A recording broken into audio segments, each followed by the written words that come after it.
Blackstone Audio presents Ronald Reagan, Fate, Freedom, and the Making of History by John Patrick Diggins. To the memory of Raymond Aron, Theodore Draper, Francois Furet, Sidney Hook, and the Honorable Senator Daniel Patrick Moynihan. Wise statesmanship, a ruling star, made peace itself subserve the war. Herman Melville, 1888.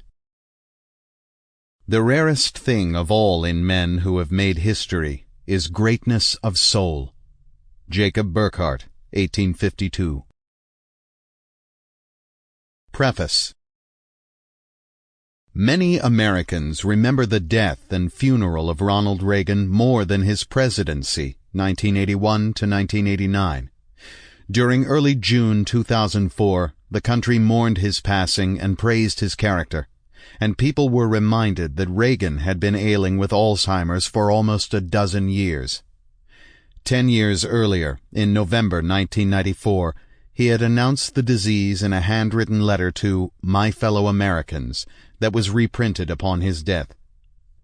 Reagan sought to make the public aware of the need for research on Alzheimer's as well as other diseases. He wished he could spare his wife the painful experience of taking care of him. When the time comes, I am confident that with your help she will face it with faith and courage. With death approaching, Reagan could only think that the America he loved would never die. I now begin the journey that will lead me into the sunset of my life. I know for America there will always be a bright dawn ahead. The recollection of Reagan's slow deterioration also raised a painful awareness of former First Lady Nancy Reagan.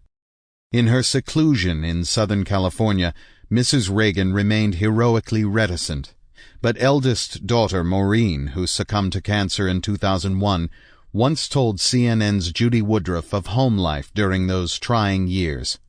Her father makes it very easy for us, she noted, describing how Reagan, who could barely talk and remember what happened 5 minutes ago, went on walks and did what he was encouraged to do. But the disease just gets worse every day. It never gets better. He rarely recognized Maureen, but she delighted when she saw her father smile and chuckle. There's nothing nicer than the sound of his laughter. At the end of the funeral service, another daughter and 2 sons came together to support Nancy Reagan, who had awakened every morning to face another long day's journey of sorrow and pity. A former president, a world leader, a person who valued autonomy. Sample complete. Ready to continue?